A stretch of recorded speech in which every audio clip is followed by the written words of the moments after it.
ಹುಬ್ಬಳ್ಳಿ ಧಾರವಾಡದ ಬಿಜೆಪಿಯ ಅಭ್ಯರ್ಥಿ ಪ್ರಹ್ಲಾದ್ ಜೋಶಿ ಅವರು ಕೂಡ ಮತ ಪ್ರಚಾರವನ್ನ ಮುಂದುವರಿಸಿರುವಂತದ್ದು.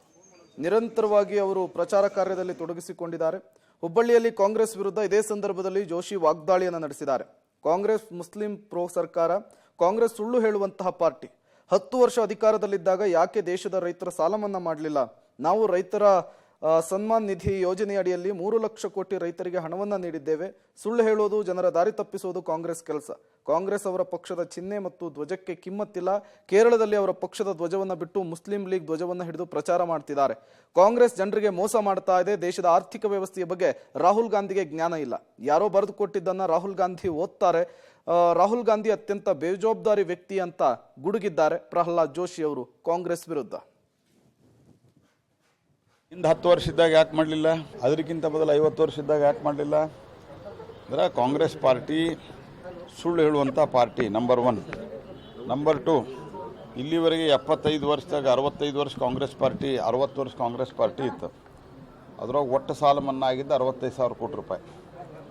ನಾವು ಕೃಷಿ ಸಮ್ಮಾನ್ ನಿಧಿಯೊಳಗೆ ರೈತರ ಅಕೌಂಟಿಗೆ ಹಾಕಿದ್ದು 3 ಲಕ್ಷ ಕೋಟಿ ರೂಪಾಯಿ. 3 ಲಕ್ಷ ಕೋಟಿ ರೂಪಾಯಿ.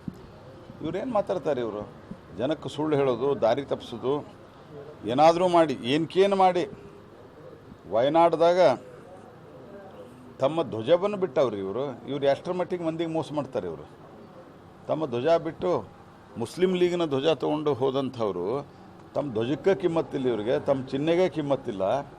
ಇವ್ರು ಏನು ಜನಕ್ಕೆ ಒಳ್ಳೇದು ಮಾಡ್ತಾರೆ? ಇವರೆಲ್ಲ ಸುಳ್ಳು ಹೇಳುವಂಥದ್ದು. ಮತ್ತು ಇದೆಲ್ಲ ದೇಶದ ಜನರನ್ನು ನಾವೇನೋ ಮರಳು ಮಾಡ್ತೀವಿ ಅಂತ ತಿಳ್ಕೊಂಡಾರ. ಹೋದ ಸರ್ತಿನೂ ಹೇಳಿದ್ರು 72,000 ರೂಪಾಯಿ ಕೊಡ್ತೀವಿ ನ್ಯಾಯ ಅಂತ. ಜನ ತಿರಸ್ಕಾರ ಮಾಡಿದರು. ನಮಗೆ ಹಿಂದಿದ್ದಕ್ಕಿಂತ ಸೀಟ್ ಜಾಸ್ತಿ ಬಂದು. ಈ ಸರ್ತಿನೂ ಇವರು ಸುಳ್ಳು ಹೇಳ್ತಾರೆ ಅಂತ ಜನಕ್ಕೆ ಗೊತ್ತಿದೆ. ಕೊಡದಿದ್ರೆ ಇಷ್ಟು ವರ್ಷ ಯಾಕೆ ಕೊಡಲಿಲ್ಲ? ಅವ್ರ ಉತ್ತರ ಹೇಳಿ. ಅದಕ್ಕೆ 10 ವರ್ಷದೊಳಗೆ ಒಂದು ಸರ್ತಿ 45,000 ಕೋಟಿ ರೂಪಾಯಿ ಸಾಲ ಮನ್ನಾ ಮಾಡಿದರು UPA ಕಾಲದಾಗ. ಯಾಕೆ ಮಾಡಲಿಲ್ಲ ಅವಾಗ? ಎಲ್ಲ ಸುಳ್ಳು ಹೇಳೋದು. ಮತ್ತು 16 ಲಕ್ಷ